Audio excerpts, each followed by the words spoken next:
And we're live here in Nourish, Heal, and Thrive. I'm really excited. We have Dr. Vivian Polak here, and she helps people in so many different ways that I'm just going to let her talk about it because it's just amazing work that she's doing. And I'm really excited to speak with her and learn more about all the cool things she's doing. So thank you for being here, Vivian. My, my pleasure. Thank you for having me.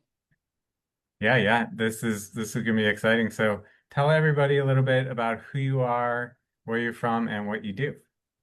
Yeah, sure. I'm a perinatal psychiatrist, which means medical doctor, and then 5 years of psychiatry training and some subspecialty training in perinatal, which means helping primarily women, sometimes men too, but mostly women during the pregnancy and postpartum period. Uh, but a number of years ago, I had my own health crisis, and as a result of that, I had very, very like scary high blood pressure, 220 over 110, 114, and as a result of that, I had three young children at the time, and I thought, okay, I'm so not done here. I need to figure out what I can do to help my body heal. If because the doctors were saying there was a small chance it could be cancer. And I thought, okay, what can I do to make my body just as healthy as possible and antagonistic to cancer? And so I did a deep dive into the medical literature and found primarily food. There's this lab in Montreal that was sprinkling, on petri dishes of cancer cells. They'd sprinkle, broccoli bits and bits of meat and bits of other vegetables and fruits and eggs, and they would see some of the cancer cells thrive into tumors and grow into tumors, and others completely disappear and die. And I was like, whoa, okay, no one taught us anything about this in all of my medical training. And so that just really sparked a big interest in me. It turned out it wasn't cancer that I had, but this is what started my journey on nutrition and healing. And so eventually, I wanted to talk to all my colleagues and tell them, like, wow, you guys, this is amazing. We need to tell all our patients about it. And to my shock and amazement, they were all like, nah, nah, nah, nah. They didn't want to hear anything of it, almost all of them. And that was, disappointing, but it was also, I still had it burning in me. I just had to share it because I felt like I was sitting on a world secret, and I had this like ethical obligation to share it as widely as I could. So I eventually started a not-for-profit, and just started, well, even before that, I just started giving this information freely for the public. I bit the bullet and put together, about an hour long uh, lecture, I guess, with a lot of the scientific studies that really convinced me that this is the way to go if you want to feel fantastic and have amazing health and even reverse diseases, which, I mean, it's just not even a concept that's taught in medical training. You don't reverse diseases. You manage chronic diseases, whether it's cancer, high blood pressure, high cholesterol, menopausal, so like you manage these, and manage usually means you medicate or you do procedures like surgeries. And I discovered there was this other way, which I think is a much better way, which helps us get to the core of what's driving the symptoms in the first place. And so then after the first info session that I gave, I just emailed a bunch of colleagues and friends and family, and a handful of people came, and the first question was, okay, I'm convinced, how do I eat this way? And I was like, oh, okay, breakfast this and lunch this, and I was completely unprepared. And so I emailed them after, here's a few things you can do. Then I gave it about a month later, and the same thing happened. And I was like, okay, I need to create some materials. People obviously do want this, and I would love to help them do this. And so then I started a not-for-profit so I could continue to share in the community and online. And so then I had one friend who's a GP bugging me to, like, hurry, I want to learn, but I don't want you to just teach me. I want you to actually start a thing, like teach lots of people. And so she said, do like a mini course just to help us get started. And I was like, okay. So I put together a mini course and I put it out on social media and emailed a few people. And so I had a few people in this, a little handful of women in this mini course that I called the 5 Days of Essentials experience, where I did like a short lesson. Most of them are 10 or 15-minute lessons, and then a Q&A after. And then at the end of that, on the last day, I just kind of spontaneously said to the group, I've been thinking for a while now about starting a women's, community, like a membership program where I can give ongoing guidance and support to the women in that. And so in that now I have this mini course to get started. We also do live online retreats throughout the year. We have a number of live sessions. The promise is just 3 live sessions per month, because I want this to be super accessible to even the busiest women out there.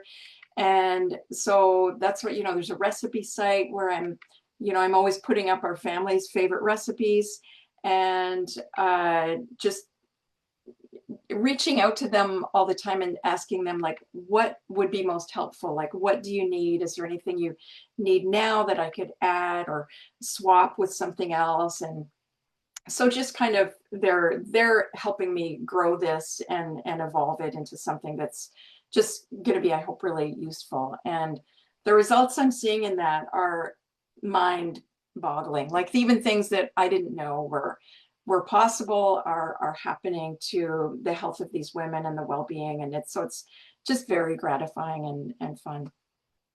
Yeah, it's amazing. What are some of the things that are happening to the women in those groups? Yeah, so for example, one woman who, and this is what I love about groups, that they impact one another in a positive way. And I saw this with group therapy as well, as a perinatal psychiatrist, for moms with postpartum depression. But in this group, for example, there were a couple of women with an autoimmune disease. And so I had said to them, look, with an autoimmune disease, you may need to do a stricter protocol. And that's fully raw, tons of greens, tons of omega-3s in foods, and tons of water, and none of these other things that are harmful, that are pro-inflammatory. And so they were both doing this protocol when this new person joined. And she had said to me before, I just want to do the slow road, I think she called it, like the 1 or 2 year path to transitioning my nutrition. And her main thing was she wanted to lower her cholesterol, because her doctor had just put her on a statin, which she Mm. didn't take. She got it. At first she took it and she said, of course I would need to take it. Both my parents have high cholesterol. But she got home and put it on the counter and said, I'm not going to take that. I know who can help me with this.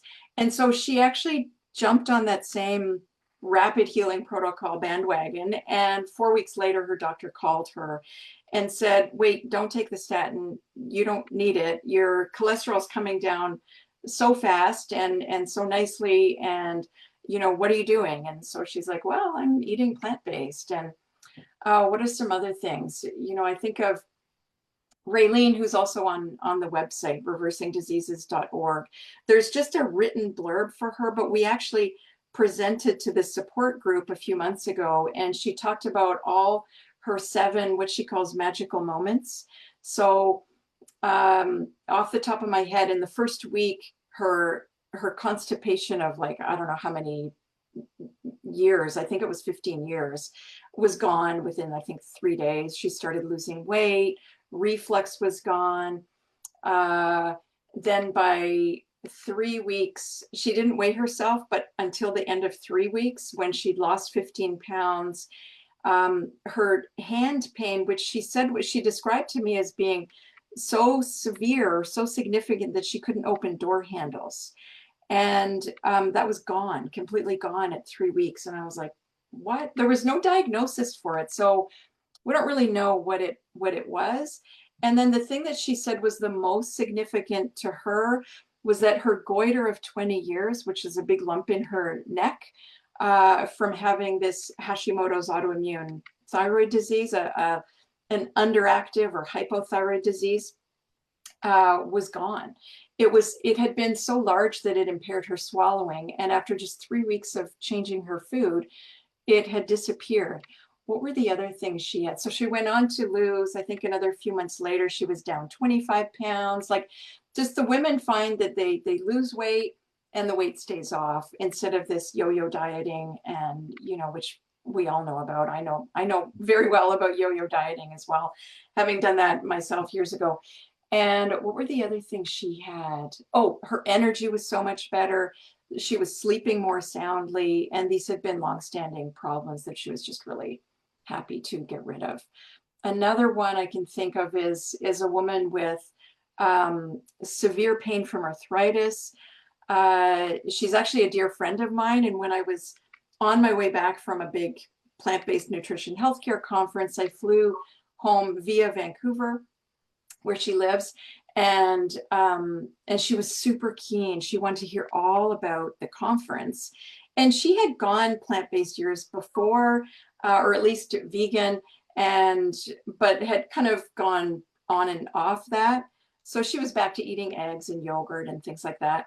And so we were talking about this conference, and she was asking me all these questions, and she said, "Oh, can you put me on the most healing protocol for my arthritis?" And I was like, "Oh, like, yes, I'd love to, because that could mean bike trips for us down the road. Like, I'd love to, I used to do bike trips in Europe and did one in Ontario, and would love to get back to that." So I'm like, "Oh, that would be fantastic." So, and just to, she had such severe pain. She wasn't lifting things. She wasn't running anymore. She couldn't do stairs. Even just getting off the couch was an 8, gave her 8 out of 10 pain. Mm. And so I told her, write down all your pain scores, because you're not going to remember them in like days, weeks, months from now. Write down all the things that give you pain and how much pain they give you out of 10. Just give everything a score. And I said, "You have, this ingredient." And so we went grocery shopping that night.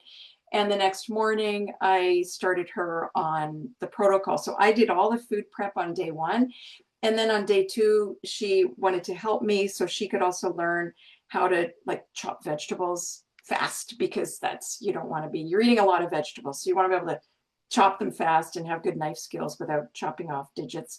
Yeah. And so then by day 3, she said, "Wait, can I do all the food prep on my own, and you just watch me and, correct me if I'm doing anything not quite right, or I could do it better?" So day 3, I watched her, and she did this and all on her own. And then day 4, I was leaving. I forget which day it was, she said, "What's funny? I think it was while I was still visiting." So within those 4 days, she said, "What's funny? I'm just waking up happy for no particular reason." And I didn't realize at the time that she actually struggled with low mood. She Mhm. had what's called dysthymic disorder, like kind of low grade depression, like just, a few symptoms, but not the full syndrome of, what we call major depressive disorder. And she was also very anxious. By day 18, her mood and anxiety were so much better. And she texted me to say, "I can't believe it, but I just got off the couch with no pain." And I was like, "What? Like, your pain is?" So I phoned her. I said, "Do you mean you have no pain anymore?" And she said, "No, just getting off the couch," which was an 8 out of 10 pain. In the evening, she'd watch TV, and if she was sitting there for an hour or something, she'd get off the couch and her knees gave her 8 out of 10 pain. And on day 18 of eating this new way, no pain at all. By 8 weeks, and she kind of stopped the full protocol at 2.5 weeks, and went back to eating no meat, dairy, eggs, but some processed foods. And her pain kind of plateaued for a bit. So we chatted about that, and I said, "I think you just haven't done the protocol for long enough." So she went back on it. Pain decreased to, she was able to do walking and running with no pain by 8 weeks. And by 3.5 months, when I was back in Vancouver, she picked me up at the airport, and I was like, "Hey, how's your arthritis pain?" And she was driving and said, "Oh, I don't have that anymore." And I'm like, "What?" Like, she'd had 10 years of, pretty significant pain from osteoarthritis, and then none. Just so many diseases are completely reversible. High blood pressure can get lower. for most people. Some people have what's called a secondary cause, and honestly, I think we should be calling food a secondary cause, but that's, that's just like regular Joe Blow hypertension that doctors don't generally. Yeah, why do you think doctors are so resistant to some of these food and diet and health nutrition kind of choices to help reverse the problems instead of just treating the problems? Yeah, it's such a great question. One is, I think there's a few different reasons, and I talk about these in this like free info session that I give. And I think one of them is we are not taught anything in med school about nutrition. That I should change that a little bit. I actually, in my medical school, we actually had a nutrition class, a nutrition course. I'm going to guess maybe 20 lectures. Some med schools have zero. They have no nutrition training. And yet we all know people who go to their doctor and ask for nutrition advice. And the doctors know just the same marketing and industry sponsored, advertisements out there that we all know. And they are deemed to be, experts, whereas, they learn nothing. So one is we don't learn anything in medical training. Two is, Dr. Michael Greger, who has the awesome website nutritionfacts.org, he talks about the tomato effect. So he tells a story about a gentleman who, that first of all, for 200 or 300 years, in North America, we did not eat tomatoes until 200 or 300 years after Europe was eating tomatoes as a staple. Until finally one day, this gentleman sat on, I think it was the steps of City Hall somewhere in the States, and he ate a bunch of tomatoes, just sat on the steps, and a bunch of people watched him. And everyone thought that tomatoes are part of the belladonna family, and so it's poisonous, and so we shouldn't eat them. And when he didn't die, people were like, oh, maybe we should start growing them. They look good. So within about 10 years, people were growing them in their backyards. So when we're so certain that something is true, anything that goes against it, we kind of see as rubbish. Yeah. So, when we're so certain when I'm so certain that what I learned in med school is true, for example, we need milk for our bones. We need meat for the protein. Mushrooms are junk food. They literally said they're junk food, except they have fiber. Whereas now I know mushrooms are like the most anti-cancer food on the planet. Milk is the worst thing for your bones if you want strong, healthy bones. Dr. Jesse Pawarchuk in Victoria, who's like an expert in osteoporosis, Victoria, Canada, and the West Coast. What was his quote? It's something like, milk, he either says milk or dairy is worse than useless for the preservation of bone mass, something like that. Meat is the worst thing for, as a protein source because of the risk of cancer, heart disease, diabetes, all kinds of chronic diseases. If you just stop eating meat and dairy, you'll be healthier. I mean, as long as you don't replace it with processed foods, replace it with whole plant foods, lots of fruits and vegetables, whole grains, legumes, nuts, seeds, and spices, and you'll be super healthy in no time, or at least much better off. Wow. Yeah. What's the other reason? It seems to me there's three. One is we don't learn it in med school.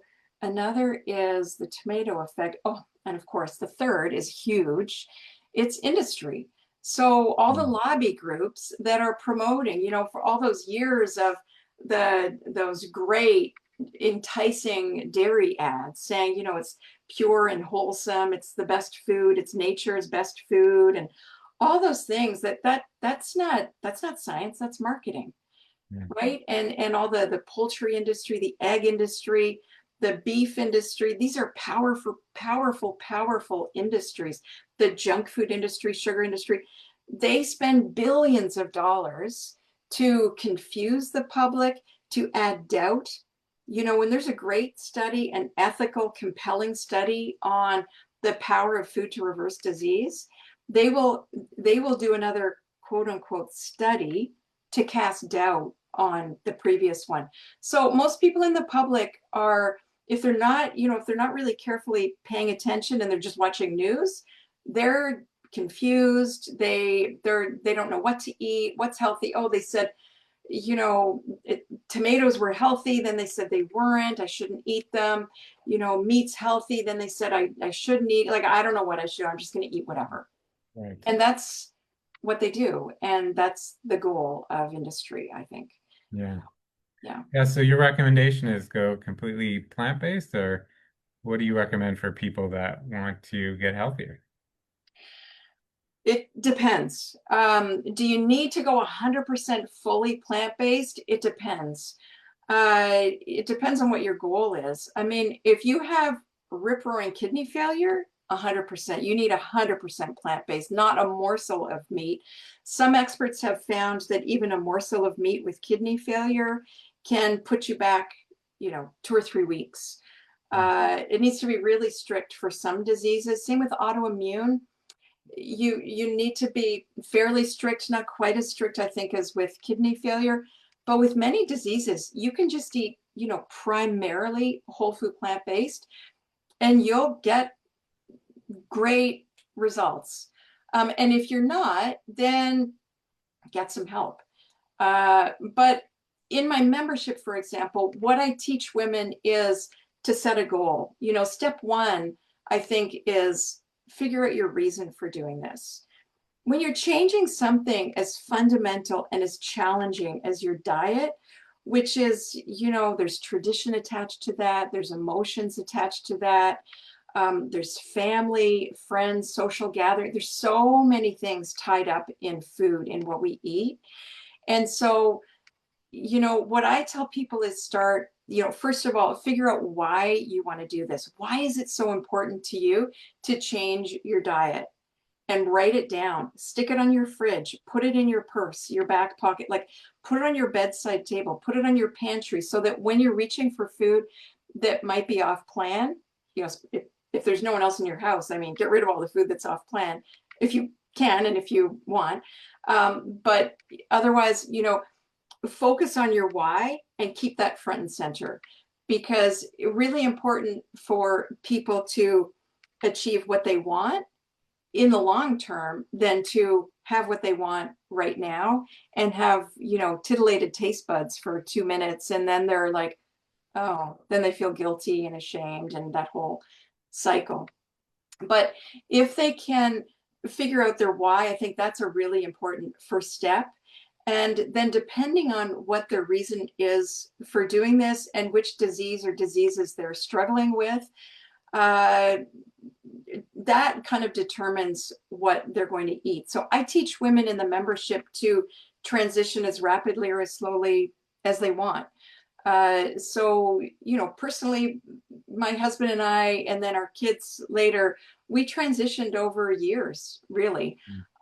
We started being vegetarian in 2007, and by 2015, we were almost completely whole food plant-based. And except for I'm half Italian, so I loved my cappuccino, and I would have, an ounce or two of milk in my cappuccino every day.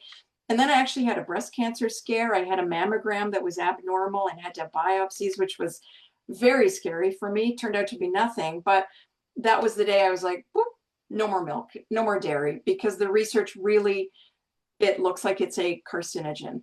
And so that was easy for me to stop. I'd already stopped cheese, which is a really hard thing for a lot of people to stop. So I teach people, what they can do about that. And so you can really go as quickly or as slowly as you want. Some people want to go overnight, teach me what I have to do, get me as healthy as possible. They've just had a cancer scare, or they've just had a heart attack, or they've just learned about SCD, or sudden cardiac death, where, most people, like more than 50% at least of people who will eventually die of heart disease will die of SCD, sudden cardiac death. We hear about these super healthy runners, for example, and they suddenly dropped out of a heart attack, and they're like, well, I don't want that to happen. How do I get super healthy fast? And it's not even for that long to do the rapid healing protocol. It's, 4 to 6 weeks, and then you can sort of add things back after that. And so it really depends on the person's goals and what they're willing to do, what they want to do, as to how fast they go, how fast they switch over, and how plant predominant they remain. Some people want to keep eating meat. And so again, it depends on your body. If eating meat once a month, once a week works for your health and your well-being, then I'm not opposed to that. I choose Okay. to not, but it really depends on what people want. Got it. Got it. Well, this has been really informative and really helpful. We're running out of time, but I wanted to get to, you mentioned that you have an organization that you help in Africa, and Oh, yeah. to give you a chance to share about that. Oh, yeah, sure. So I'm on the board of a Canadian charity called Vega Education Fund. And what we do is we sponsor kind of the brightest and most disadvantaged children. They're often like orphans or one parent orphan. And we fund them to go through high school. So really high quality private English speaking boarding schools, to basically educate them out of poverty. So, our first graduate is now a medical doctor, and lots of ones behind him are, going to professional schools, trade schools, becoming politicians, and all kinds of things. We're currently supporting about 70% girls, and I'm really pushing for 100% because they're just so disadvantaged, with child marriage and female genital mutilation in that part of the world. And so, yeah, but what we're doing is it's really fun and satisfying to see this, and to help these kids have better lives, and it helps their families and their communities because they, bring these things back to their communities. And yeah, Wow. yeah. Vivian, you're doing amazing things, and so happy you took the time to share with us today. How can everybody find you or reach you, find out about your programs? Oh, sure. So my website is, well, I have two. One is just my name.ca, vivianpolak.ca. So Vivian and then Polak.ca. The one that's all this nonprofit is reversingdiseases.org. .org. And I'd love to give people a free gift. I have a free, I'll put the link in the comments, Yeah. and they can just go to that link. And what it is a list of the top 6 things you can do to have amazing health. And at the very bottom, scroll down to the very last page, there's a creme brulee recipe. That's my recipe. It's fully whole food, plant-based.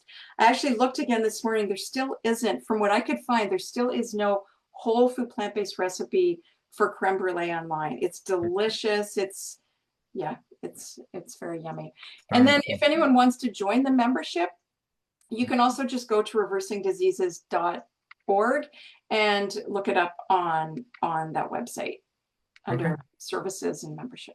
Yeah. Amazing. And well, yeah, we'll have you put all those links in the comments so people can find it Yeah. easily. That's been amazing. Thank you so much for doing this. Any final words you want to leave people with? Just thank you for having me. Thank you for starting your Facebook group. I think it looks like you're helping so many people, and I just, we have the same goal. It's Yeah. fantastic. Thank you. Yeah. Yeah. This Yeah. has been so good, so informational, so Oh, informative. Yeah, well, go ahead. one other thing is I hear a lot of women say, I couldn't do that. I couldn't. In fact, I used to say I could never even be vegetarian. For me, it was because of bacon. I could never give up bacon. I'm, like I said, I'm half Italian. I used to put bacon, fry bacon or bake it and put it into, rice. I'd put it in soup. It just flavored everything. So I thought I could never be vegetarian even because of that. And lots of people have their thing that holds them back. And so I just want to encourage everyone, start with one thing, start with the easiest thing. whatever that is, add a green smoothie, add, a small salad, add anything you want, add more vegetables, have a bigger serving of vegetables and a smaller serving of meat. Whatever your thing is, whatever you can do today, now for your next meal, just start with that. Oh, that's great advice.